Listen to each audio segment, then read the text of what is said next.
Yesterday, the Prime Minister of the United Kingdom stood beside his Canadian counterpart in the Downing Street garden and delivered a formal, binding, and irreversible verdict on 80 years of Western alignment. This was not a rhetorical flourish or a diplomatic draft subject to revision. It was the ceremonial execution of an alliance, marked by a full state visit, a signed economic and security partnership, and exactly 11 words that now redefine the transatlantic architecture. To get to this moment, one must track a clear sequence of events.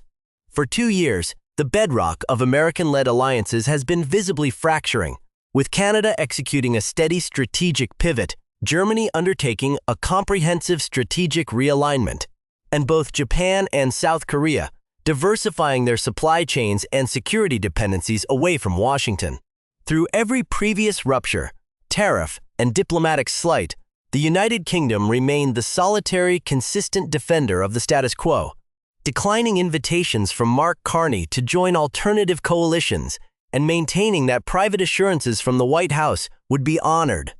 That calculus collapsed 72 hours ago, when the White House ignored 6 months of high-level dialogue and multiple private guarantees by imposing a new round of tariffs targeting British steel, pharmaceuticals, automotive components, and financial services. It did not just change a trade policy, it fundamentally broke a foundational diplomatic trust. What made this dynamic different was not the economic policy, but the clear breach of specific, documented assurances. The imposition of a 20% duty on British-manufactured drugs directly penalizes an industry that employs over 73,000 people in the United Kingdom, and which had been explicitly exempted from previous rounds through an informal but established agreement. This decision did not occur in a vacuum. It was preceded by 3 separate calls between Downing Street and the White House over a 6-month period, where British officials were told in unambiguous terms that the pharmaceutical exemption would hold and that new compliance costs on financial services were off the table. The City of London now projects that those very rules will reduce the profitability of British banking operations in the American market by approximately 14%, resulting in hundreds of millions of pounds in lost value for an industry that had structured itself around guarantees of continued access. Furthermore, the targeted tariffs on iconic British automotive brands like Jaguar, Land Rover, and Aston Martin carry symbolic weight far beyond their raw economic impact, signaling that no sector is immune from American coercion, regardless of special status. The strategic detail is not the tax itself, but the sequence. It demonstrates that loyalty to the traditional order was met not with reciprocal access, but with targeted punishment. The Prime Minister's decision to invite Mark Carney to London for a state visit, the highest diplomatic honor, and one not extended to a Canadian leader since 2014, was executed within 48 hours of the tariff announcement, specifically designed to signal a permanent shift in gravity. The imagery was carefully orchestrated to produce visuals that are now circulating on every major news network. Canadian and British flags lining the streets for the motorcade from Heathrow, and a formal reception at Buckingham Palace, attended by the leaders of all major parliamentary parties, including the opposition. This unified domestic political front is noteworthy. It telegraphs that the rupture with the United States is not a partisan issue in the United Kingdom, but a national consensus verdict. In the joint press conference that followed, the 80-year history of shared sacrifice from the Cold War to September 11th was acknowledged, but only as context to catalog the recent and specific pattern of American actions. From tariffs on medicine after assurances to the contrary, to demands for Canadian port control, the speech culminated with the 11 words that ended the Anglo-American century. The special relationship cannot survive if only one side honors it. What this new UK-Canada comprehensive partnership establishes is not a symbolic counter-gesture, but a tangible repositioning of Britain's economic and security architecture around a non-American axis. The economic provisions create a free trade zone going further than any existing bilateral agreement either nation has signed, establishing mutual recognition of professional qualifications and harmonized regulatory standards for pharmaceuticals and technology. which structurally removes the historical friction, forcing companies to operate separate compliance regimes for different markets. Crucially, the United Kingdom took the exact pharmaceutical market access terms and financial services protocols it had been negotiating with Washington for 3 years and simply redirected them, provision by provision, toward Canada. The security and defense provisions are even more significant, formalizing joint procurement for Arctic patrol capabilities and establishing a dedicated UK-Canada intelligence channel within the Five Eyes framework to provide early warning of American economic policy actions. By creating an intelligence mechanism to protect themselves from another Five Eyes member, London and Ottawa are signaling that the world's most trusted intelligence alliance has shifted from a shared security asset into a tool for allied self-defense against American coercion. The White House response, which occurred within 3 hours of the joint press conference, only validated the Prime Minister's framing of the crisis and accelerated the strategic rupture. On social media, the assertion that the UK is a weak leader of a weak country and that the British would come crawling back when they realized Canada cannot replace the American market did not rebut the core argument. It illustrated it by confirming that the current administration views allies as dependencies rather than partners. British officials reportedly concluded immediately that no repair is possible, as the response demonstrated an inability to understand that institutional trust has been structurally broken. Domestic British reaction has been equally definitive, with polling taken within 48 hours showing 71% of the public supports the Canadian partnership, including 63% of conservative voters, who are historically the standard bearers for transatlantic and 68% agreement that American trade policy has damaged the special relationship beyond repair. This broad consensus among the public, the business community, and Parliament across party lines reveals that the institutional collapse is complete, driven not by a single act, but by a cumulative weight of behavior that finally exhausted Britain's strategic patience. The immediate geopolitical consequences are now visible beyond the bilateral exchange, with financial markets registering a structural repricing. The pound rose against the dollar as analysts judged that the Canadian partnership effectively reduces British exposure to American economic volatility, while bond markets are recalculating what economists call the alliance premium. The reduced borrowing cost estimated at 15 to 30 basis points that the U.S. Treasury has long derived from being at the center of a trusted security network. NATO's Secretary General has convened an emergency session on the alliance's structural integrity, putting a single question on the agenda. Can NATO function when its leading member is in active economic conflict with a majority of its other members? This emergency meeting is not a drill. It is a structural assessment of a pattern of American behavior that has eroded the shared understanding that trade disputes would not contaminate critical military guarantees this morning. The consensus view among Britain's most conservative financial and strategic analysts is that these 11 words were not hyperbole, but a necessary judgment delivered after all reasons to remain aligned had been exhausted. The sequence is clear.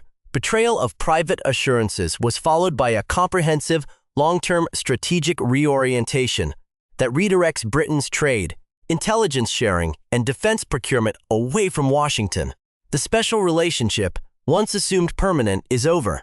Here is the question. At what point does enduring broken promises, defending a partner in international councils, and being the last friend in the room through every escalation cease to be an asset and instead become mechanism for self-destruction? The tension established by the formal dissolution of the special relationship at Downing Street has moved rapidly from the realm of diplomatic rhetoric into a calculated reordering of international power structures. The 11 words delivered by the British Prime Minister did not merely mark the end of an era. They set in motion a sequence of deliberate operational maneuvers designed to insulate the United Kingdom from American economic volatility. With the transatlantic alliance premium under active revision by global bond markets and NATO convening an unprecedented emergency session on its internal cohesion, The focus has shifted to the deeper strategic layers where this alternative architecture is being built. The immediate manifestation of this shift is visible in the specific mechanics of the newly signed UK-Canada partnership. Far from being a vague statement of intent, the agreement contains a binding regulatory harmonization clause that mirrors the technical specifications of the European Union's single market provisions, particularly in the verification of medical devices and advanced telecommunications equipment. This sequence is not coincidental. It is a direct policy statement. By adopting these specific standards, the United Kingdom is systematically decoupling its manufacturing supply chains from American technical specifications, ensuring that British industries can seamlessly integrate with Canadian and European markets while creating a legal and technical barrier to future American market re-entry. What this framework does structurally is redirect the gravity of British industrial investment away from North American supply lines that are vulnerable to unilateral executive orders from Washington. This technical decoupling is backed by hard economic data that reveals a significant reallocation of capital. Within 24 hours of the signing ceremony, institutional investment funds based in the City of London announced a collective reassessment of their North American portfolio allocations, moving an estimated £42 billion out of U.S. tech and manufacturing equities and redirecting those assets into Canadian critical mineral projects and European green energy infrastructure. This movement of capital represents a deliberate structural shift rather than a temporary market reaction. Institutional investors are actively pricing in the long-term reality of a fragmented Western trade network, concluding that the predictable returns offered by a regulated multilateral Anglo-Canadian framework outweigh the volatile, tariff-exposed margins of the American market. The strategic implication is clear. The financial foundation that once anchored the transatlantic corporate alliance is being dismantled from the bottom up. The diplomatic move following the Downing Street announcement showed that this strategy was coordinated well in advance with AUC, her major economies. 2 hours after the UK-Canada press conference, the German Foreign Ministry issued a brief statement confirming that Berlin and London had finalized technical annexes of their own bilateral security and industrial pact, which had been under quiet negotiation for 5 months. That timing is a precise indication of a broader, synchronized alignment. The United Kingdom did not walk out of the room alone. It stepped into a pre-engineered network of secondary alliances that had already been established by Germany, Japan, and South Korea. What this reveals is a collective determination among middle powers to build a parallel economic and security ecosystem that can function completely independently of Washington's participation or approval. The most profound indicator of this new reality lies in the explicit language used by those who engineered it. In an unscripted exchange during an interview with the Financial Times shortly after his address to a joint session of Parliament, Mark Carney articulated the underlying philosophy of this shift. What his response reveals is a deliberate choice to define the new architecture not as a temporary defensive measure, but as a permanent evolution of global governance. Carney stated, "The era of the single guarantor alliance is over, and those who mistake our diversification for a temporary grievance fail to understand that a network of equal partners is inherently more stable than a system dependent on the shifting whims of a single capital." This statement exposes the strategic core of the entire maneuver, confirming that London and Ottawa are not interested in renegotiating terms with the current American administration, but are actively constructing a multipolar Western alliance that permanently dilutes American leverage. This strategic dilution is already impacting the operational architecture of global intelligence collection and dissemination. The creation of the dedicated UK-Canada Intelligence Channel, operating parallel to but separate from the traditional Five Eyes mechanism, has been matched by a formal request from London to expand this specific economic intelligence sharing protocol to include the BND in Berlin and the PSIA in Tokyo. This move represents a fundamental reorientation of intelligence priorities, away from traditional state adversary tracking and toward the systematic monitoring of global supply chain vulnerabilities and economic coercion tactics. By establishing this separate network, these nations are ensuring that sensitive data regarding trade flows, industrial espionage, and state-directed market manipulation is insulated from an American intelligence apparatus that they now view as a potential vector for economic warfare. The long-term result is the irreversible fragmentation of the Western intelligence community into distinct, interest-driven compartments. The defensive dimension of this strategy has manifested in a concrete industrial mandate. The joint commitment to develop a sovereign satellite capability to replace Canadian and British reliance on American-controlled space infrastructure has been fast-tracked. With an initial allocation of £8.4 billion co-funded by the two nations and a consortium of European aerospace firms, this decision is a direct consequence of the recent restrictions placed on Canadian access to American satellite networks, proving that the alliance can no longer tolerate single-point vulnerabilities in its critical communication lines. By pooling engineering expertise and launch capabilities with European partners, London and Ottawa are effectively neutralizing the threat of technological isolation. What this means for the future is that the global aerospace industry is being split along geopolitical lines, ending decades of unchallenged American dominance in commercial and military space infrastructure. The strategic focus must now narrow to a single critical node that will determine the immediate viability of this alternative architecture. In exactly 14 days, the European Council will meet in Brussels to vote on whether to formally link the UK-Canada regulatory framework with the EU's own internal market access protocols, a decision that requires a qualified majority of member states. This upcoming vote represents the true testing ground for the new strategy. If the European Union votes to integrate this parallel system, it will effectively create a unified economic bloc of middle powers possessing the market scale, resource wealth, and technological capability to completely withstand American economic pressure.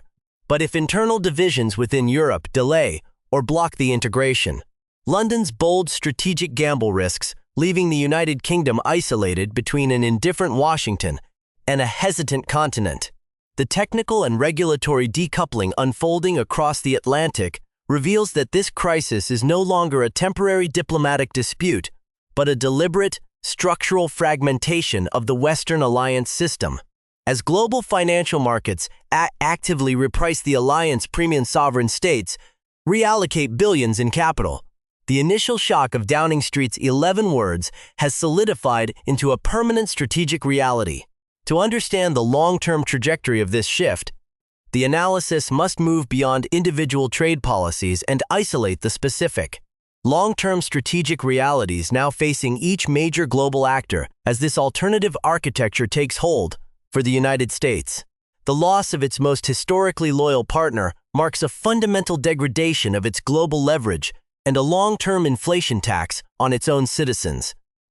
By treating alliances as mere transactional dependencies and ignoring months of private assurances regarding critical industries like pharmaceuticals and financial services, Washington has effectively broken the institutional trust that underwrote its post-war primacy. The slow, grinding erosion of the alliance premium, manifesting as increased borrowing costs for the U.S. Treasury, means American taxpayers will face billions of dollars in higher long-term interest payments. More importantly, the exclusion of American defense and tech firms from parallel procurement frameworks, such as the newly fast-tracked £8.4 billion Sovereign Satellite Initiative, structurally limits the market reach of U.S. industrial giants. Washington now faces a fragmented Western landscape where its unilateral executive orders no longer dictate global regulatory norms, but instead serve as the primary catalyst for its own strategic isolation for Canada and the United Kingdom.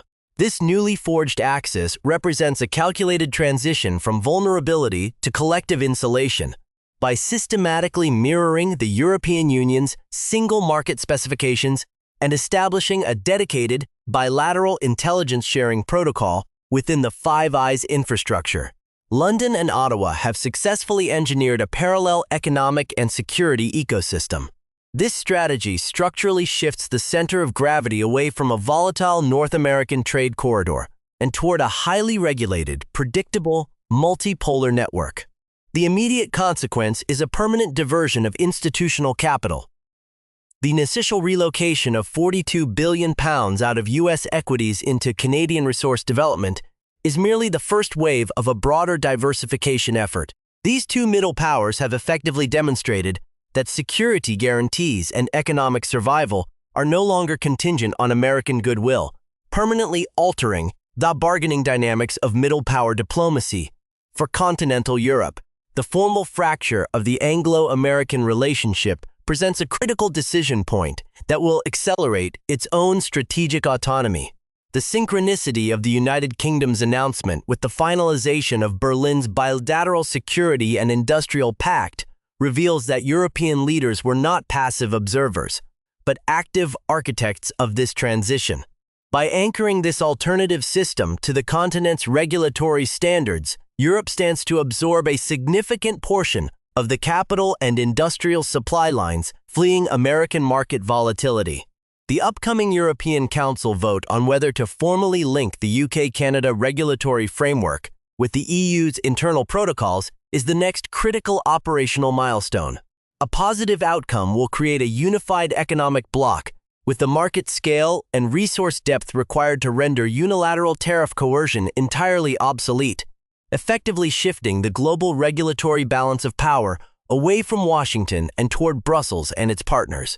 For rising global powers like India, this fragmentation opens a highly lucrative strategic window to negotiate asymmetric terms with a defensive Washington, while simultaneously deepening ties with the new middle power coalition. As the United States watches its traditional Western alliance network erode, its strategic dependence on New Delhi to balance Indo-Pacific security dynamics will inevitably intensify. This gives India unprecedented leverage to demand technology transfers, defense co-production agreements, and immigration concessions, without fearing the threat of American economic coercion. Simultaneously, New Delhi can position itself as a critical manufacturing and technology partner for the newly insulated UK-Canada-Europe alignment, diversifying its own export markets, while avoiding entrapment in a bifurcated global trade war. The overarching consequence is an acceleration of multi-alignment, where emerging economies refuse to choose sides and instead maximize concessions from a divided West. The single most important takeaway from this structural collapse is that institutional trust, once treated as an inexhaustible, renewable resource by Washington, has proven to be a finite strategic asset. The cascade of departures, beginning with Canada, extending through Germany, Japan, and South Korea, and terminating decisively with the United Kingdom, reveals that the erosion of the Western alliance was never circumstantial, but inherently structural. Alliances cannot function as asymmetric relationships where loyalty is met with economic penalties and private commitments are routinely countermanded by public actions. The creation of a parallel intelligence mechanism designed explicitly to protect allies from American economic coercion is the definitive proof that the world's most integrated security architecture has been permanently turned inward for self-defense. Ultimately, this historical transition confirms that when a great power systematically breaks its promises, taxes the medicine of its closest friends, and treats strategic partners as economic adversaries, it does not demonstrate strength. It merely guarantees its own solitude. The special relationship did not end because London or Ottawa abandoned the values of the Western Alliance, but because Washington altered the terms of ownership until the cost of compliance exceeded the price of independence. The alternative structures built today are permanent architectures designed to outlast any individual executive policy or legislative cycle. The Western Alliance will endure, but the Anglo-American century has drawn to a definitive close, leaving a multipolar reality where Washington's Sen is no longer the undisputed center of gravity, but an isolated actor navigating a board it no longer controls.